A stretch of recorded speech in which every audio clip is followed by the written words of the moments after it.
Dr. Greg. Welcome to the podcast. I would love to just hear your story, how you got into this work and why you're so passionate about that. Well, I was blessed being an OBGYN for almost 30 years. I love taking care of women and delivering babies. It was a passion of mine. Seeing women their whole spectrum, their whole life. I think aging is actually a blessing, not a curse.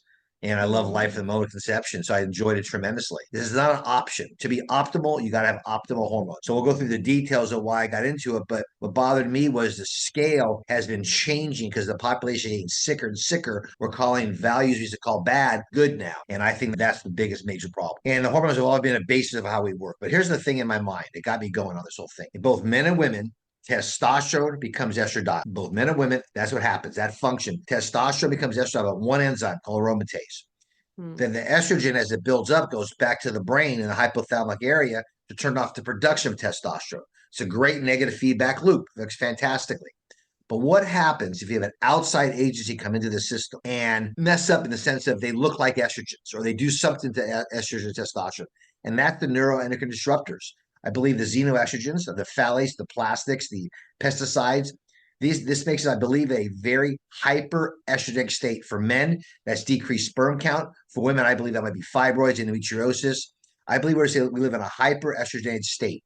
So there's three pathways to get rid of estrogen, 2, 16, and 4. So we try to go down the 2 pathway because, as you know, the alpha and beta receptors. So I want to get the environment as little alpha receptors as possible and keep the estrogen balanced. But the problem, again, is the outside system is coming to our closed system that's distorting all this. So I don't believe we're in optimal hormone balance because of the environment, not because of our body. There is estrogen dominant in a woman. That's if they don't ovulate. As you know, if they don't make LH, you're not going to make progesterone. That's estrogen dominant. But I don't believe that was the causes. I think that's just a reflection of maybe diet, carbohydrates, things like that.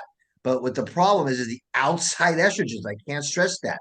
The atrazine, the PVC, the phthalates, that's the issue. But when they're getting healthier, they're feeling good, their cycles are normal. When they want a baby, I find them getting pregnant within a year. You know, that by definition, 90% within a year. I'm finding that they're healthier, their mind's better, and the ones that want to get married are getting married. Because again, it makes common sense to me.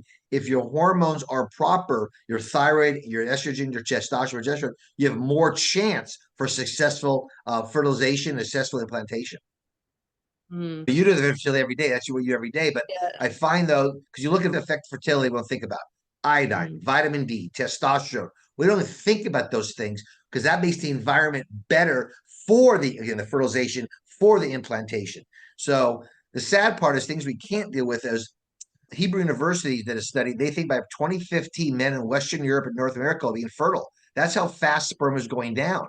So you're dealing with infertility every day, but one of the causes that you cannot control is the effect of sperm in the environment by these phthalates, by these xenoestrogens. So that's sort of like we're hitting head against the wall because those things got to be out. That's very important to have that. Your body knows what it needs. The body needs fat and protein, needs it. It needs salt. This whole low salt diet is actually baloney. Actually, that's a vicious cycle. Sodium, potassium, magnesium, and calcium in proper levels are as important as hydration. I had women who lose weight get pregnant spontaneously because their body knows what to do, right? If you're not healthy, you're not going to ovulate to become pregnant. Healthy first. Hey, gorgeous. You can watch the full video by joining my Facebook group. There you'll get exclusive access to the entire video and so much more. You can also listen to the full episode on my Hormone Puzzle podcast, which is on my website and everywhere podcasts are heard. Don't forget to subscribe and follow for more insightful content just like this. I can't wait to see you in the group and have you a part of our wonderful Hormone Puzzle Society community.